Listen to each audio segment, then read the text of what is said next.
Hey everyone, welcome to season 2 of the conversation. Again, we're continuing to have the conversation about fatherhood. Yes, fatherhood, but this time we're going to talk about doing it again. So sit back and let's get going.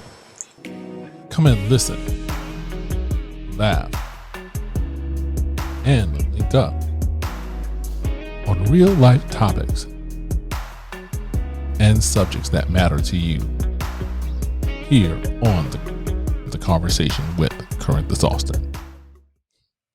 Welcome to the conversation. Without the conversation, we can't have the understanding. Today, we're going to be talking about fatherhood. And I have a special guest who's going to help me have this conversation. Mr. Leon Wilson. He's an entrepreneur. He's a book writer. He's a publisher. This brother does it all. Okay. This brother does it all. But we share starting all over again. We got grown kids, y'all.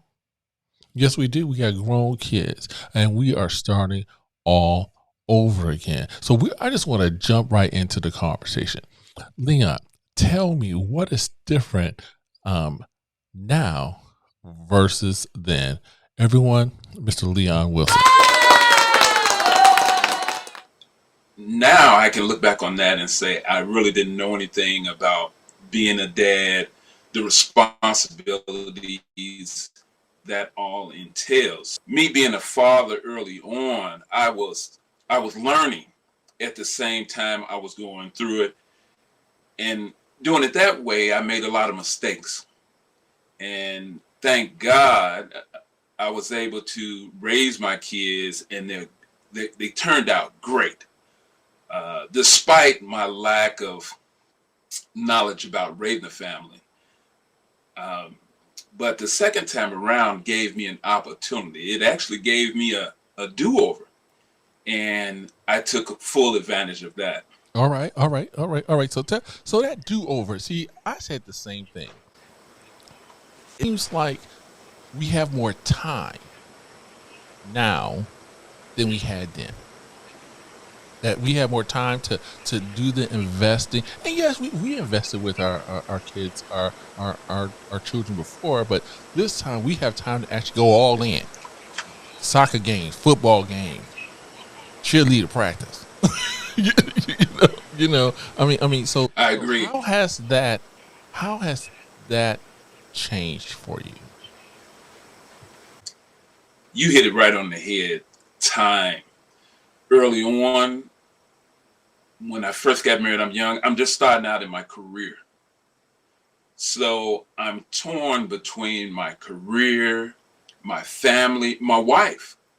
I had to divide up all that time, and not being proficient in time management at 22, 23 years old, that changed everything. It was, I didn't know how to do that part of it. I get it. I get you. Now that I'm established in my career, know way more about time management, how to put the things most important at the top of my list, which is my family. Before, when my kids were younger, I tried to get to the schools. I tried to do those things, but of course, you're limited on what you can do because you have to be on the job. This time around, it's like night and day. I was able to go to school, volunteer with Girl Scouts, part of the running class. I would go for any type of parent teacher day with no problems because I'm an entrepreneur and my time is mine. And I was able to set that up in advance because I knew my priorities. I knew that those days, those very important days of being with my kids were going to come up. So I prepared for that. I scheduled just for that. These are things that I definitely didn't know early on. Wow. So here's another question I have for you. Do you think you feel more stable now doing this second time around than before? Because remember, in the beginning, you trying to get Pampers, wipes, food. You can't even sleep at night. You think about, oh Lord, I gotta buy some more Pampers. Oh Jesus, I gotta go do. You know, it's a different stress level. It is. It's a completely different stress level than 30 years ago than today. So how? Do you find that part of it different? I think it's different in that I'm calmer.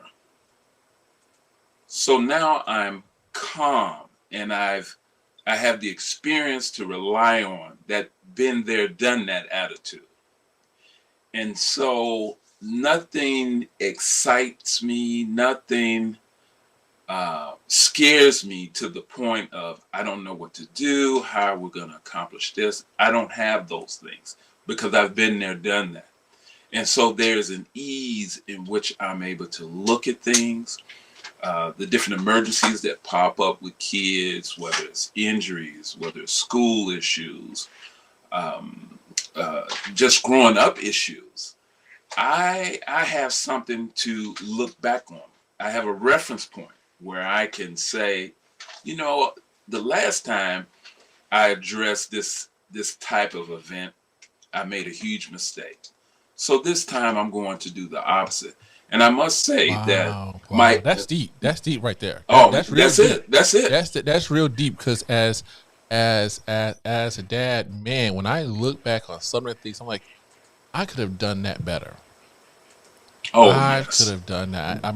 I wow, wow, man, yeah, you hit Yeah. something right there.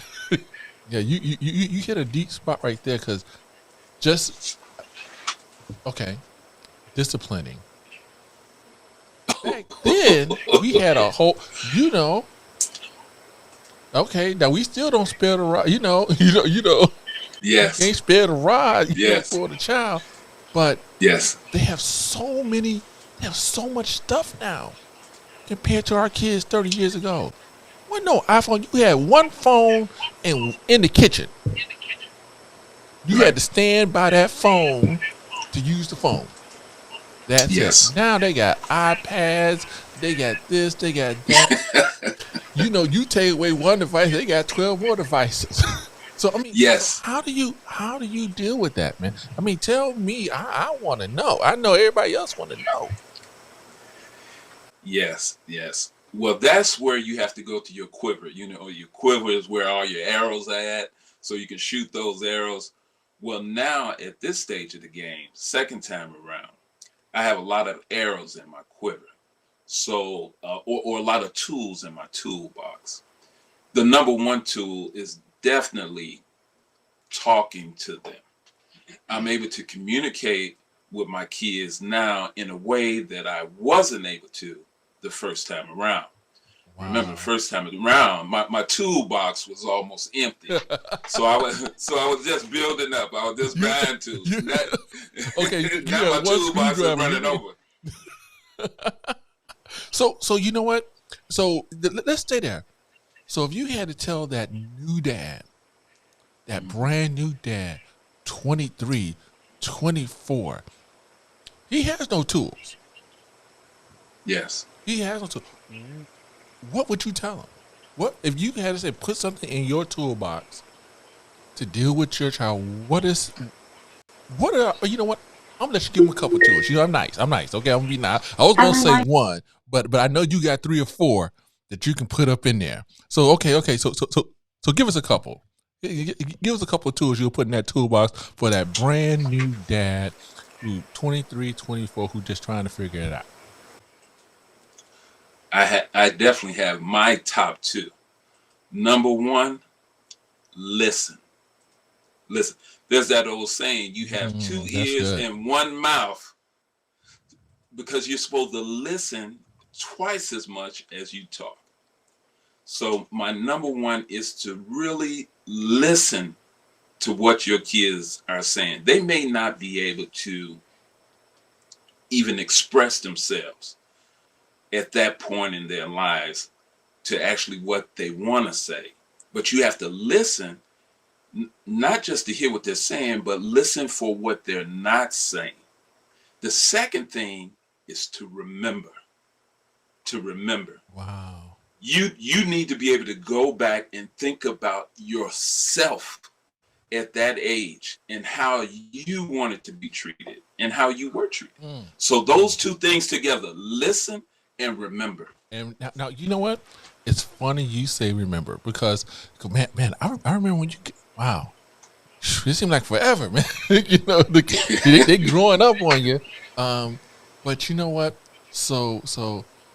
Jackson, he will tell me something, or if I make a promise to him, he's 4 years old now. Yes. He remembers that. Yes. And then when you said Yes. remember, you gotta remember when you promise your child something as a dad. When dad said, "I'm gonna do it," oh, it's in their brain. It's locked and loaded. It just Locked in. Yes. it's locked in. It's locked in, and the expectation is not just the bar, but they taking it all the way up to the sky. You got to come in and knock it out the park. you know, So I mean, I agree. have you had those moments where you talk to your kids today, and most people don't know. I know we just skipped over that, but um, give us the ages right now. So give us the ages of your children right now that you have. My son is 9 years old, Nah, and I have two daughters, 12 and 13. Oh my Lord, goodness. oh my goodness, Oh my goodness. oh my Yeah. goodness, woo. Oh my goodness! You got internet, you got phones, you got Jesus, you got PlayStations, you got see now. Here's the thing. The reason why I wanted you to say that because again, we got grown kids. The most they had was Atari. Sega. They had the Atari on that Sega Genesis. Okay, Yeah. that's the best. They didn't have all this stuff. So when you promise to do something with them, do they hold you to the fire? Do they hold your feet to the fire when you make that promise? Oh, there's no question. No question. Actually, my son, he's probably the worst because he's gotten to the point where he sets an alarm on his laptop as a reminder. So not even if he forgets, there's an alarm that goes off to remind Woo. him of something that I've said. Mm. So in this age of technology, it has reached the extremes. But when you talk about Atari and all those different things, now we're in the age of TikTok, Twitter, Facebook, Instagram, all those things come into play, especially when with my girls, Wow. 12, 13. That's at a very interesting age, 12 and 13, especially for girls. Uh huh. Uh And huh. so they're going through a lot of different things, but you have to try to stay the course and remember, re- yeah, So remember. so so how about you know what? Let's talk again. 'Cause remember, so you get a different level of accountability from your son. How about your daughters when you promise them something like that? I want this for Christmas, or I'm going to do this, and you know what? You say, hey, if you do this, I'm gonna go out my extra way to try to get you this for your birthday. How do how does that? I mean, what's the pressure like that? How's that pressure for you? Well, here we go again. Second time around, I know that feeling of not being able to deliver Mm, early on in my career. And so now I make a special effort to not promise anything that I can't deliver. So I make that clear as well. I don't chime in on things that I'm not able to deliver. I let it be known that no, we probably won't get that, or maybe you're not ready for that right now. For many years, my oldest daughter wanted a pair of Jordans. She wasn't ready. She didn't understand about taking care of her shoes or anything. You would see them all over the place. But at one point, she did get ready, and I noticed that she had started taking care of her shoes, start cleaning them, start putting them up. And then she got a pair of Jordans. And now she just does exactly that. She takes care of them, she cleans. So you have to be observant of where they're at. One other thing I want to mention too is that I learned that if they're able to formulate a question, if they can ask a good question, it's like a Google search. If you ask a generic question, you get all types of answers. But when you fine tune that question, you get what you're looking for. So as a parent, I use that as well. If they're able to articulate exactly what they want or a question that they have, regardless of their age, I believe that deserves a true answer. Because if they're able to ask the question, they're able to understand the answer. Okay. So you have to play it by ear for sure. So wow. I mean, because that's really powerful because because you saw it as they were growing up. When your son was the questions he asked at 3 are totally different at 9 now, and the questions that your daughter asks at 6 are totally different at 12 and 13. So how did, again, different times. Remember back then, 30 years ago, we sort of kind of kept things towards the vest. You know what I mean? We really didn't share a lot of information with the kids, which I think hurt them. I think hurt them because, Yes. if they were able to articulate it, we should have just gave them a little fluffy answer. And so now, Right. this second time around, I get it. I get it. Sometimes my son, he asks me, okay, what's the difference between a boy and a girl? Ooh. Now he's 4. He's 4. So I have to explain to him that, the body is different, and, Yes. and I mean, but he's 4. He's serious. He's actually very, back then, you remember we had the birds and the bees, and this little honeybee Yes. went to this Yes. polyp. Yes. Yes. But I think what you're saying is so true that today we need to be more direct, and we just need to answer the Yeah. question, and we have to make it Yeah. appropriate to their level, but we need to get them to understand because they took the time to actually. It was a serious question. It was a serious Yeah. question. So okay. Yeah. So Let me add go for something it. to that. Go for Let it. Go me add for it. something to that. Because of that technology piece that we've already talked about, in a way, as parents, we're being robbed Mm. because those very specific questions like Mm-hmm. that, normally, without any outside influences, we would take our time in providing that information. Yes. But because they're being exposed to something beyond their age, because they're being bombarded with different things, questions, and experiences that in some cases are beyond their age and comprehension, it poisons those questions. It brings up that curiosity in them, maybe earlier than what they should. And so as Okay. parents, though, Okay. Okay. as parents, we have to go with the way things are, not the way things we wish they were. Right? We have to deal with what's going on right now, not talk about how it was when I was a kid. Right? Because they don't live back then; they live with the right now. Yeah. And so Yeah. we have to deal with the right now. And we have to answer those questions in a way that's appropriate, age Yep. appropriate. But just like you did, we have to answer those questions and not put those things off. Because if one thing that I've learned, if our kids don't learn from us, they'll learn from someone else. Hey, they got Facebook. They got Facebook. They will learn.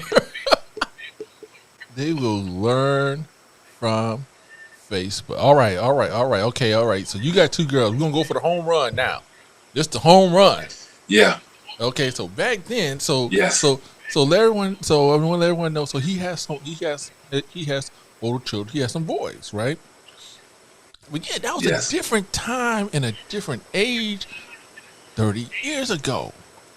You remember 30 years ago, we had to go over to the parents' house, ask the daddy, the cousin, the mama, and we could take someone on a date. Yeah. Okay. So you see where I'm about to go with this, right? You see where I'm about to go with Oh this, yeah. all right? So you Yeah. doing it again. But now, guess what? It's flipped on you. You got some girls. So Yeah. these little, Yeah. I want to say something else. Lord, I'm gonna stop. These little young men, all right? They're gonna Yeah. be all right. Yeah. Gonna be trying to text, email, FaceTime, chat with your daughters. With your daughters, Yes. they bypassing you. You don't even exist. You don't. Right. What actually the pandemic helped you out. Helped you In out a big way. in Yes. a big way Yes. because you out in a big Yes. way. But no, seriously, really thinking about that because everything has changed. Remember, you doing this all over again, but now you got these girls you have to raise in this age of this whole thing of sexuality and dating online and sexting Hmm. and all kind of stuff. Hmm. You know, I mean, are you ready? Are you ready for it? Oh, definitely. Definitely. Because I understand that it's laid out just the way you put it. These things happen whether you're ready or not. Here it comes. And at that age they are now, 12, 13, we actually address this time years ago. So now we're here. It goes back to how you raise your kids. You raise them up in a certain way. We're a Christian family. They've been raised in a Christian household. We do understand that we understand that kids are kids, and sometimes they let their emotions or feelings take over instead of thinking with their brain and what they've been taught. We understand that, and there is some trial and error in life in general, but we teach them the right way. We've instructed them on how they should be. We give them the leeway to make certain mistakes and adjustments in life because they still have to have their childhood. But it is different with girls. Now I do have an older daughter. Now let me tell you this: my older kids, my older son is 40. He just turned 40. I have a daughter that's 34, and then Leon Wow. Jr. He's 32. Mm-hmm. And so we have went through this, and I can tell you that my oldest daughter, she's getting married Okay. next year. Thank God. She doesn't have any children. She doesn't have any children, and I'm looking forward to walking her down the aisle. But my two girls now, they've had something that my other kids didn't have. They've been educated not only by my wife and I, Mm-hmm. and brought up in a certain way, but they also had the technology and all of that input as well, with us trying to decipher to them Mm. what is right, what is wrong, using all of that technology, that TikTok and all those other things as tools. See, this is something that I wasn't able to do when I was young in my marriage. I wasn't able to do that because I didn't have those skills. But now, instead of saying, don't do that, don't listen to that, don't, now I'm able to see these things as tools that I can use Exactly. in my Exactly. toolbox to help me teach them and show them the way that they should go. Wow. Wow. See, and that's what people don't understand. It, they really don't understand that now it's different. It's different, And I have a lot of friends, and you know people as well. 45, 48, 50. They're doing it Yeah. all over again, or some of them having their first child, and it's rough. You know, It's extremely hard. there. Yeah, It's yeah, truly yeah. rough from when we were out there. So so we're gonna wrap this up, but I need to let people know that we're gonna come back because I'm telling you, because this is a deep conversation because we got a whole bunch of stuff that we can go down the line. Oh, Yes. on, but I want you to give those men who are listening and women who are listening, um, some of the things, one or two things about how you see fatherhood this time around. Yeah, yeah. Uh, Remember that listen and remember. I can't stress upon people enough. These kids are a little bit different than we were. But because we brought them up with love and affection and instilled a level of honesty in them, when they come to you and tell you something, listen.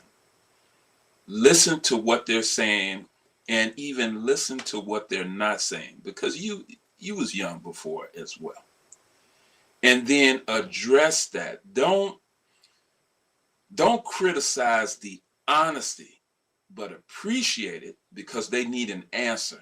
They need some direction. That's why they're coming to you. And don't be so hard. Don't be so forceful. You can't spare the rod, but the rod shouldn't be the first thing you reach for, right?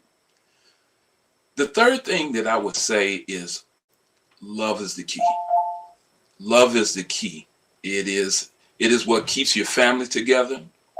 Your relationship with your wife is so important because that shows your children what to look for, what to aspire to. If you're a single parent, those relationships, those people you bring home, it's the same way that the ones that you feel worthy enough to introduce to your children. It's the same way. You want to introduce them to people that resembles the life that they should aspire to be like because you have a teaching method. You're directing your kids. So you want to introduce them to people that will further that direction that you've been teaching. You want to emphasize a certain path that they should follow. And you should never introduce anyone into their lives that will not emphasize or mimic the path that you've pointed them into the direction to succeed. Keep that in mind. So it's all those pieces together. But remember to love. Love is key. As a Christian man, we know that love is God. And if you have love in your household, that means God is in your household. So if you think like that and you remember and you listen, it'll be all right. Enjoy the ride. Wow. Enjoy the ride. See, that's some wisdom. There you go. See, that's Mm. some wisdom. Well, brother, I appreciate you. I thank you for taking out the time because I know you at home with those kids right now. You at Woo! home with them. You at home with them.